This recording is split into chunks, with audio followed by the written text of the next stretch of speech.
Bismillahirrahmanirrahim. Assalamualaikum warahmatullahi wabarakatuh. Alhamdulillahirabbil alamin. Wa bihi nasta'inu ala umuri dunya waddin. Asyhadu an la ilaha illallah wahdahu la syarikalah wa asyhadu anna Muhammadan abduhu wa rasuluhu la nabiyya ba'dah. Allahumma shalli ala Muhammad wa ala alihi wa sahbihi ajma'in. Kembali kita bersyukur kepada Allah Subhanahu wa taala pada hari ini, hari Jumat, hari yang mudah-mudahan Allah berkahi. Allah berkahi umur kita, harta kita, jiwa kita. Kemudian kita manfaatkan waktu-waktu di hari Jumat ini untuk memaksimalkan ibadah kepada Allah Subhanahu wa taala, karena ini merupakan hari terbaik di antara hari-hari yang lainnya. Jemaah salat subuh yang semoga dirahmati oleh Allah Subhanahu wa taala. Pada pertemuan sebelumnya kita telah membahas satu tema terkait dengan apa pentingnya iman bagi seorang muslim itu. Yang mana ketika dia memiliki iman di dalam hatinya, Allah Subhanahu wa taala menjanjikan akan menurunkan kebahagiaan ke dalam hati-hatinya. Sebagaimana yang difirmankan oleh Allah Subhanahu wa taala, "Man 'amila shalihan min dzakarin aw unsa wa huwa mu'min falanuhyiyannahu hayatan thayyibah." Barang siapa yang beramal soleh dari kalangan laki-laki ataupun perempuan, kemudian dia punya satu ciri lagi di dalam dirinya, yaitu wa huwa mu'min, dia beriman. Maka apa yang terjadi dengan orang yang seperti ini? Mereka akan diberikan, dianugerahi kehidupan yang hayatan thayyibah, kehidupan yang baik, kehidupan yang bahagia. Dan inilah yang didambakan oleh seseorang. Siapapun manusia di permukaan bumi ini pasti dia mendambakan kebahagiaan. Dan ternyata kebahagiaan itu tidak akan mungkin bisa diraih kecuali ada iman di dalam diri seorang hamba. Kemudian yang berikutnya, ketika seorang itu memiliki iman di dalam hatinya, Allah Subhanahu wa taala akan menjanjikan surganya. Ketika sakaratul mautnya, dia mengucapkan satu ungkapan ataupun satu kalimat thayyibah, kalimat yang baik, kalimat tauhid, kalimat iman.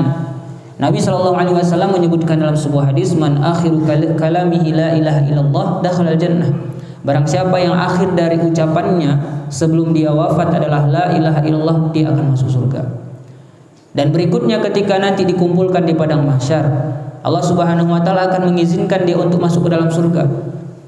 Dan bukan hanya itu, Allah Subhanahu wa taala juga akan menjanjikan mengumpulkan mereka lagi dengan anak keturunannya. Dan bukankah ini yang diharapkan oleh setiap hamba, setiap manusia? Bayangkan ketika di dunia saja kita begitu bahagia ketika kita berkumpul dengan keluarga. Contohnya momen lebaran. Apapun upaya, usaha kita akan lakukan. Berbagai macam tantangan mungkin kita akan hadapi. Uang begitu banyak kita keluarkan. Kalau seandainya kita yang berada di perantauan, tapi semua itu tidak kita pedulikan. Kita berusaha untuk melakukannya, tidak peduli tantangan apapun, berapa uang habis. Yang penting bagaimana kita berkumpul dengan keluarga. Karena itu adalah momen yang luar biasa membahagiakan. Itu baru di dunia. Tapi coba bayangkan Allah Subhanahu wa taala mengumpulkan kita dengan keluarga kita di akhirat sana, di dalam surganya, tempat yang paling indah, tempat yang penuh dengan kenikmatan. Dan ternyata untuk memasuki tempat ini dan berkumpul lagi bersama keluarga, itu syaratnya juga dengan keimanan. Allah Subhanahu wa taala berfirman dalam surat At-Tur, "Walladzina amanu wattaba'athum dzurriyyatuhum biiman alhaqna bihim dzurriyyatahum." Orang-orang yang beriman kemudian diikuti oleh anak keturunannya yang beriman. Maka apa yang terjadi dengan orang yang beriman kemudian anak keturunannya juga beriman? Alhaqna bihim dzurriyyatahum. Allah akan mengumpulkan mereka kembali. Maka peran keimanan dalam kehidupan seorang manusia itu begitu penting. Sehingga kita harus betul-betul jaga, betul-betul rawat bagaimana iman ini terus bertengger di dalam hati-hati kita. Dan kita juga sudah sebutkan beberapa ciri di antara orang-orang yang imannya itu benar. Jemaah kaum muslimin yang semoga dirahmati oleh Allah Subhanahu wa taala, maka pada kesempatan kali ini kita akan mencoba membahas satu pembahasan terkait dengan siapa itu orang-orang soleh. Karena biasanya Allah Subhanahu wa taala sering sekali menggandengkan kalimat iman itu dengan orang soleh. illal ladzina amanu wa 'amilus shalihat. Berulang kali Allah Subhanahu wa taala mengungkapkan di dalam Al-Qur'an, kalimat iman itu selalu diungkapkan dengan amal soleh. Tidak berdiri sendiri iman begitu saja. Di dalam satu ayat Allah Subhanahu wa taala menyebutkan ciri-ciri siapa itu mereka orang-orang yang soleh. Di dalam surat Ali Imran ayat 113 dan 114 Allah Subhanahu wa taala berfirman, "Laisu sawa'a min ahlil kitab ummatun qa'imatun yatluna ayatillahi ana al-laili wa hum yasjudun yu'minuna billahi wal yawmil akhir wa ya'muruna bil ma'rufi wa yanhauna 'anil munkar wa yusari'una fil khairat wa ulaika minas solihin." Coba kita perhatikan ayat ini. Begitu mulia. Allah Subhanahu wa taala di akhir ayat, di ayat yang ke-114 menyebutkan wa ulaika minas solihin, dan merekalah orang-orang yang soleh. Langsung predikat kesolehan itu disebutkan oleh Allah Subhanahu wa taala. Jadi kita tidak perlu bingung lagi. Biasanya kan kita mengharapkan anak kita itu menjadi anak yang soleh, anak yang baik. Dan gimana sebenarnya ciri-ciri kesolehan itu? Sehingga bisa kita katakan bahwasanya anak kita ini adalah anak yang soleh. Setiap hari mungkin kita sering sekali mendengar hadis bahwasanya ketika meninggal seseorang itu, idza matal insan inqata amalu illa min salas. Apabila meninggal seorang manusia maka terputuslah amalannya kecuali yang tiga. Dan di antara tiga ini yaitu waladun solihun, anak yang soleh. Ya da'ulahu, yang mendoakan kedua orang tuanya. Dan gimana ciri kesolehan ini? Allah Subhanahu wa taala menyebutkan di antara cirinya adalah yatluna ayatillah. Apa kata Allah Subhanahu wa taala? Di antara ciri kesolehan yang pertama adalah yatluna ayatillahi ana al-laili wa hum yasjudun. Mereka itu adalah orang-orang yang membaca ayat-ayat Allah di malam harinya. Ini ciri orang yang beriman juga disebutkan kemarin, mereka yang membaca ayat-ayat Allah. Dan ciri juga orang soleh yaitu mereka membaca ayat-ayat Allah Subhanahu wa taala, dan lebih khusus lagi di malam harinya. Di malam hari mereka manfaatkan, baik itu di awal, pertengahan ataupun sepertiga malam terakhir, mereka baca Al-Qur'an. Kenapa harus di malam hari? Karena di malam hari itu hati kita lebih mudah untuk diajak khusyuk. Makanya di dalam surah Al-Muzammil Allah sebutkan ketika Allah Subhanahu wa taala memerintahkan kepada nabi kita untuk melakukan sholat malam, untuk membaca Al-Qur'an di dalamnya, karena malam itu mempunyai rahasia tersendiri, akan membuat orang itu lebih kuat jiwanya. Inna nasyi'atal laili hiya asyaddu wa aqwam qila. Ayat-ayat Al-Qur'an yang kita baca di malam hari itu lebih menghujam kepada jiwa-jiwa kita, membuat kita kuat. Nabi SAW akan dikirimi wahyu oleh Allah Subhanahu wa taala di siang harinya, di pagi harinya, sore harinya. Dan wahyu ini kata Allah Subhanahu wa taala, inna sanulqi 'alaika qaulan tsaqila. Sungguh kami akan mentalkinkan kepadamu qaulan tsaqila, perkataan yang berat. Maka enggak akan mungkin seseorang itu bisa menerima perkataan yang berat ini, amanah yang berat ini, melainkan jiwanya kuat. Maka Nabi SAW diamanahi oleh Allah Subhanahu wa taala untuk apa? Untuk melakukan sholat malam, membaca Al-Qur'an di malam hari agar kuat jiwanya. Maka inilah ciri di antara ciri kesolehan yang pertama, yaitu dia membaca Al-Qur'an. Dan kenapa juga di malam hari? Di malam hari itu akan terhindari seorang dari yang namanya riya. Akan mudah bagi dia agar tidak terjatuh ke dalam yang namanya riya, karena nggak ada yang lihat, nggak ada yang perhatikan. Ya, dan ini juga diantara ciri orang yang Nabi SAW sebutkan akan masuk ke dalam surga. Afsus salam wa at'imut ta'am wasilul arham wasallu bil laili wan nasu niyam udkhulul jannata bisalam. Ketika Nabi menyebutkan ciri orang yang masuk surga dengan selamat, di antara cirinya di dalam hadis ini yaitu orang yang sholat malam ketika manusia dalam keadaan tertidur. Dan sholat malam itu pasti kita akan membaca Al-Qur'an di dalamnya, yaitu ini ciri yang pertama, yatluna ayatillahi ana al-laili. Kemudian apa lagi? Wahum yasjudun, mereka bersujud kepada Allah, mereka melakukan sholat, mereka melakukan sholat wajib, sholat sunnah, memperbanyak sholat. Ini yang mereka lakukan di antara ciri.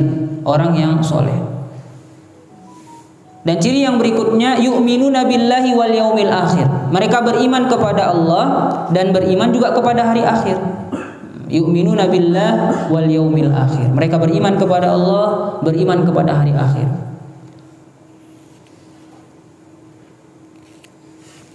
Beriman kepada Allah dan beriman kepada hari akhir.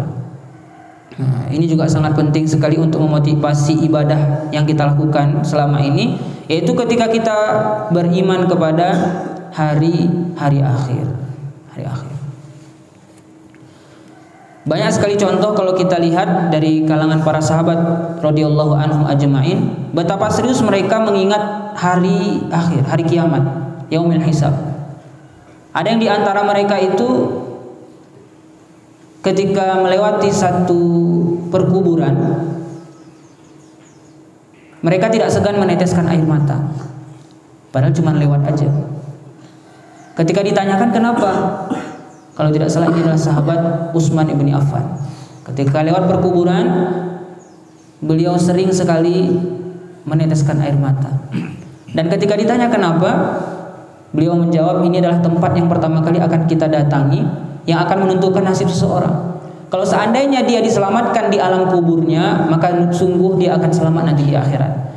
Tapi kalau seandainya dikubur dia tidak selamat, maka apalagi kalau seandainya nanti Allah hadirkan dia di hari kiamat, akan lebih sulit lagi. Ada yang di antara mereka itu meneteskan air mata ketika sedang melakukan sholat. Ada yang sampai tidak sanggup lagi untuk menyambung ke ayat berikutnya, mengingat apa yang Allah Subhanahu wa taala janjikan di akhirat. Ada seseorang sahabat itu yang jasadnya masih di dunia, akan tetapi terompahnya terdengar di surga. Ada juga di antara mereka yang ketika ditanyakan oleh Nabi sallallahu alaihi wasallam tentang iman mereka, kaifa asbahta, bagaimana keadaan imanmu hari ini? Lalu sahabat ini pun menjawab, aku mendapati imanku dalam keadaan sempurna. Mana buktinya? Buktinya aku seakan-akan sedang melihat penduduk surga yang sedang menikmati makanan dan minuman surga serta kenikmatan yang lainnya. Dan aku juga seakan-akan sedang melihat penduduk neraka yang hari ini mereka sedang disiksa oleh Allah Subhanahu wa taala karena kesalahan dan dosa mereka. Coba bayangkan, jasad mereka di dunia, akan tetapi pandangan mereka senantiasa menuju akhirat. Yu'minuna billahi wal yaumil akhir. Sehingga dengan sebab inilah mereka Allah Subhanahu wa taala sebutkan sebagai sahabat-sahabat yang mendapatkan predikat radhiyallahu anhum wa radu'an. Mereka diridhoi oleh Allah Subhanahu wa taala. Ini ciri yang berikutnya, yu'minuna billahi wal yaumil akhir. Mereka beriman kepada Allah dan beriman kepada hari akhir. Bukan hanya sekadar di lisan saja, akan tapi betul-betul berada di dalam hati, kemudian teramalkan dalam kehidupan sehari-hari. Karena ada juga orang yang hanya sekadar mengungkapkan iman di dalam lisannya, tapi giliran kita lihat amalannya jauh daripada amalan yang benar. Maka ini iman yang bohong, iman yang bohong kepada hari akhir. Ciri yang berikutnya di dalam ayat ini, wa ya'muruna bil ma'rufi wa yanhauna 'anil munkar. Mereka menyuruh kepada yang ma'ruf dan mencegah dari yang munkar. Nah, ini ungkapan yang benar dari iman kepada Allah, iman kepada hari akhir, apa yang dia baca, kemudian dia bersujud, sholat. Maka di antara bukti nyata mereka itu benar imannya kepada Allah, benar bacaannya, benar sujudnya, yaitu mereka wa ya'muruna bil ma'ruf wa yanhauna 'anil munkar. Mereka mau berdakwah. Jadi kesolehan itu bukan hanya untuk dirinya saja, tanpa perlu memikirkan orang lain. Maka di antara bentuk kesolehan yaitu dia soleh dan dia juga berusaha untuk menyolehkan orang lain. Ini juga di antara ciri orang yang selamat di akhir zaman. Apa kata Allah ketika Allah menyebutkan ciri-ciri orang yang al-ghuraba itu? Badal Islamu ghariban fasayaudu ghariban kama bada'a fatuba lil ghuraba. Mula-mula Islam itu datang dalam keadaan asing, aneh di tengah masyarakat. Bayangkan ketika masyarakat saat itu sedang menyembah Tuhan yang begitu banyak modelnya. Datang Nabi SAW mengajak mereka untuk menyebutkan satu kalimat yang mulia. Apa itu? La ilaha illallah. Bagaimana kita menyembah Tuhan yang satu? Mereka heran, mereka merasa aneh. Maka fasayaudu ghariban kama bada'a. Islam itu suatu hari nanti akan kembali asing, kembali aneh. Akan tapi apa kata Nabi Shallallahu Alaihi Wasallam? Fatuba lil ghuraba. Maka beruntunglah orang-orang yang al-ghuraba tadi. Yang terkadang asing ini, aneh ini bukan di mata orang-orang kafir. Kalau di zaman Nabi Shallallahu Alaihi Wasallam dulu itu Islam aneh di mata orang-orang kafir. Tapi hari ini Islam itu aneh di mata orang-orang Islam itu sendiri. Padahal sudah pernah diterapkan oleh Nabi dan para sahabat, tapi ketika diterapkan hari ini justru yang merasa aneh itu bukan orang-orang kafir, orang-orang muslim yang merasa aneh. Maka kata Nabi, fatuba lil ghuraba, beruntunglah orang-orang yang dianggap asing tadi. Bukan asing memang mengasingkan diri, bukan aneh menganehkan diri, tapi memang dianggap asing. Disebabkan karena apa? Karena menjalankan syariat daripada Allah Subhanahu wa taala. Dan di antara ciri yang disebutkan oleh Nabi sallallahu alaihi wasallam yaitu alladzina yuslihuna idza fasadan nas. Yaitu mereka orang-orang yang berusaha untuk menyolehkan orang lain. Ketika dia sudah berusaha untuk menjadi soleh, dia juga berpikir tentang orang lain. Bagaimana caranya menyelamatkan orang lain ketika manusia dalam keadaan rusak, dalam keadaan tidak kenal lagi dengan syariat, tidak kenal dengan agama, dia berusaha untuk menyelamatkan dirinya dan juga orang lain. Wa ya'muruna bil ma'ruf wa yanhauna 'anil munkar. Artinya pikirkan juga orang lain. Kemudian ciri yang berikutnya wa yusari'una fil khairat. Berlomba-lomba dalam kebaikan. Ini ciri yang terakhir.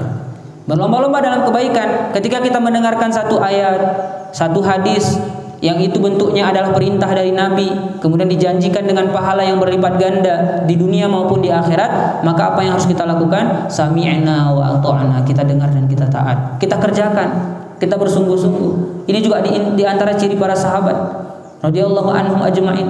Ketika mereka mendengarkan satu hadis tentang siapa manusia terbaik, siapa yang akan masuk surga, mereka akan berusaha terus setelah mendengarkan hadis itu untuk melakukannya, mengamalkannya. Mungkin kita pernah mendengar ada salah seorang sahabat Nabi yang ketika Nabi sedang bermajlis dengan para sahabat, beliau mengkabarkan sebentar lagi akan ada orang yang dijamin masuk surga. Sebentar lagi akan lewat orang yang dijamin masuk surga. Lewatlah orang itu. Setelah Nabi menyebutkan perkataannya tadi, ternyata ada lewat seorang sahabat yang masih membekas wajahnya karena air wudhu, kemudian sedang menenteng sandal. Besok harinya Nabi bermajlis lagi dengan para sahabat. Nabi mengatakan dengan perkataan yang sama seperti yang dikatakan pada pertemuan sebelumnya, sebentar lagi akan lewat ahli surga. Dan ternyata yang lewat orang yang sama, masih ada bekas wudhunya, sedang menenteng sandal. Hari ketiga Nabi sebutkan lagi, sebentar lagi akan lewat ahli surga. Orang yang sama. Maka sahabat di antara mereka ada salah seorang sahabat Nabi yang begitu penasaran apa yang menyebabkan sahabat ini kok bisa disebutkan oleh Nabi sebagai ahli surga. Akhirnya dia minta izin kepada sahabat tadi, wahai sahabatku, izinkan aku untuk menginap di rumahmu beberapa hari. Kenapa? Karena aku sedang ada masalah dengan keluargaku. Akhirnya diizinkanlah untuk menginap di rumahnya. Dilihat amalannya, di hari pertama dilihat malamnya biasa aja. Baca Al-Qur'annya biasa, sholatnya biasa, sholat jamaahnya biasa. Mana kok kata Nabi dijamin masuk surga, tapi kok amalannya biasa aja. Hari pertama, oh ini mungkin hari pertama, malu karena ada saya. Hari kedua beliau dapati juga amalan sahabat ini sama seperti hari yang pertama. Sholatnya biasa, baca Al-Qur'annya biasa, zikirnya biasa, tidak ada yang spesial. Oh mungkin hari kedua. Hari ketiga juga didapati oleh sahabat ini amalan sahabat yang dijamin masuk surga kata Nabi tadi juga biasa saja, sama seperti hari pertama dan yang kedua. Apa yang menyebabkan dia itu kok bisa disebutkan oleh Nabi sebagai ahli surga? Dan saking penasarannya pun dia menanyakan kepada sahabat ini, apa yang membuat engkau itu kok dikatakan oleh Nabi dijamin masuk surga? Dan ternyata dia mempunyai satu amalan. Dia tidak mempunyai amalan istimewa sebagaimana yang dilihat oleh sahabatnya tadi, tapi dia punya satu amalan yang dia rutinkan setiap hari. Apa itu? Dia setiap malamnya itu memaafkan kesalahan-kesalahan orang yang pernah melakukan kesalahan kepadanya. Dan yang kedua, dia tidak pernah hasad kepada saudaranya. Itu cuma yang dia biasakan setiap hari, dia rutinkan. Coba bayangkan ketika Nabi SAW menyebutkan seorang ahli surga akan dijamin masuk surga, sahabat begitu serius untuk mencari tahu apa yang menyebabkan dia itu masuk surga. Ya, maka pertanyaan para sahabat juga banyak diantaranya, ayu a'malin afdal. Wahai Rasulullah, amalan apa yang paling utama? Ada sahabat juga yang curhat kepada Nabi karena dikalahkan pahalanya oleh orang-orang kaya. Mereka khawatir, istilahnya itu pahalanya mereka kalah dengan sahabat-sahabat yang berlomba dalam kebaikan. Wa yusari'una fil khairat, berlomba-lomba dalam kebaikan. Maka di akhir ayat Allah Subhanahu wa taala ketika menyebutkan ciri-ciri ini, wa ulaika minas solihin, dan merekalah orang-orang yang soleh. Inilah ciri-ciri orang yang soleh. Maka ini konsepnya. Kalau seandainya kita ingin mengharapkan anak kita itu menjadi anak-anak yang soleh, ataupun pribadi kita menjadi pribadi yang soleh, ini yang harus kita lakukan. Arahkan mereka untuk bisa membaca Al-Quran dengan baik dan benar dari kecilnya, dari usia dininya, selagi remote-nya masih di tangan kita. Kalau misalkan dia sudah dewasa, sudah besar, usia SMA, sulit bagi kita untuk mengarahkan mereka untuk ke tempat-tempat pengajian. Tapi kalau seandainya dia masih kecil, mudah remote-nya sama kita, tinggal kita arahkan saja. Arahkan mereka untuk melakukan sholat. Bukankah ini amanah daripada Nabi? Muru auladakum bis sholah. Ajarkanlah, perintahkanlah anak-anakmu itu untuk sholat ketika mereka berumur 7 tahun. Dan pukullah mereka di usia 10 tahun. Tapi kalau misalkan kita mulai dari usia 15 tahun, itu balik suruh. Kalau kita pukul, balik pukul. Ya, maka usia kecil itu ini yang harus dimanfaatkan. Yang pertama kali bagaimana dia mampu membaca Al-Quran dengan baik dan benar. Kemudian dia sholat. Ajarkan mereka untuk meyakini bahwasanya Allah Subhanahu wa taala itu senantiasa mengawasi mereka. Allah janjikan pahala-pahala di akhirat. Ini juga nasihat Luqmanul Hakim kepada anaknya agar senantiasa merasa selalu diawasi oleh Allah Subhanahu wa taala. Dan ajarkan dia untuk beramar ma'ruf nahi munkar, tahu dosa. Ketika ada seorang melakukan kesalahan, maka jangan segan-segan untuk mengatakan jangan lakukan itu karena itu dosa. Maka kalau sudah biasa seperti itu, maka akan latah anak-anak itu mengucapkan jangan kayak gitu, dosa. Di bibirnya ada dosa, lisannya ada dosa. Jangan melakukan itu karena dosa. Karena sudah diamanahkan wa ya'muruna bil ma'ruf wa yanhauna 'anil munkar. Akan tapi ingat, kalau kita sudah terjun ke medan dakwah, ngurusin hidup orang lain, menyuruh mereka untuk melakukan kebaikan, melarang mereka untuk melakukan kejahatan, maka harus wasbir alama asobah, bersabarlah apa yang akan menimpamu. Nah, ini diantara konsekuensi kalau sudah menjadi orang yang soleh, benar-benar soleh, dia akan dihadapkan dengan yang namanya tantangan. Seperti kita menendang bola ke dinding. Kalau kita tendangannya keras, bagaimana baliknya ke kita? Kan keras juga. Tapi kalau seandainya kita tendangannya pelan, pelan juga kembali ke kita. Tergantung bagaimana kekuatan dakwah kita. Dan tugas dakwah ini, amar ma'ruf nahi munkar ini bukan tugas ustadz dan ulama saja, akan tetapi seluruh kaum muslimin yang mengaku umat Nabi Muhammad SAW bertugas, memiliki kewajiban untuk beramar ma'ruf nahi munkar. Ini yang harus kita perhatikan, ya, agar kita memiliki pribadi yang soleh. Dan ketika kita mengharapkan anak-anak yang soleh, ini urutannya, jangan keliru. Nah, yang kita dapati hari ini, ya, orang tua begitu serius di dalam mengarahkan anak-anak mereka untuk bisa menguasai ilmu duniawiyah mungkin, ya.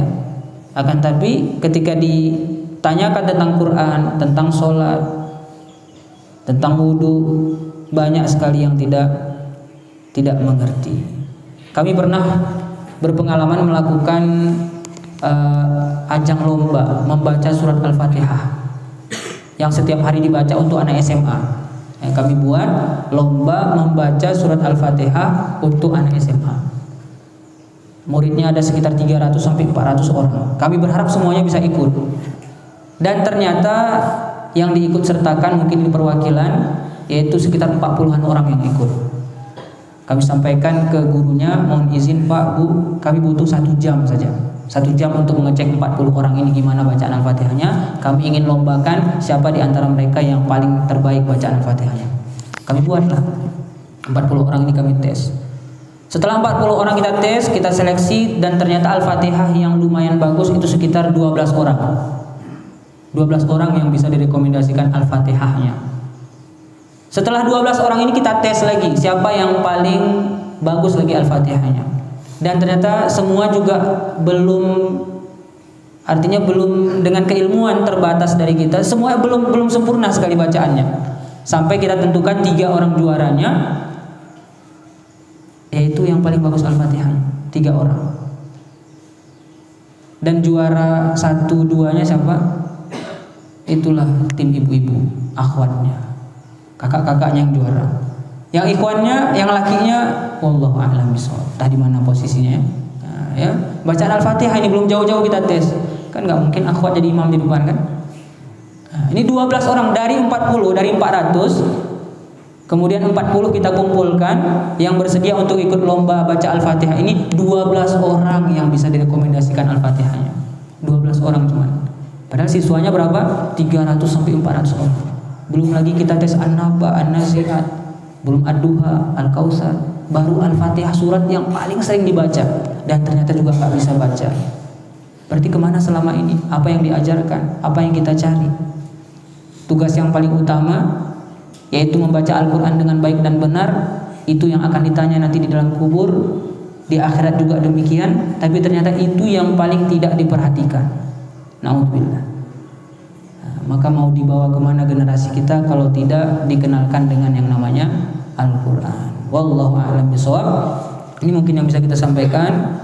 Mudah-mudahan Allah Subhanahu wa taala senantiasa menghadirkan kesolehan di dalam diri kita, di dalam diri anak-anak kita, agar kita mendapatkan rahmatnya dan diizinkan untuk masuk ke dalam surganya. Allahumma amin. Allahumma amin. Subhanakallahumma wa bihamdika asyhadu an la ilaha illa anta astaghfiruka wa atubu ilaik. Assalamualaikum warahmatullahi wabarakatuh.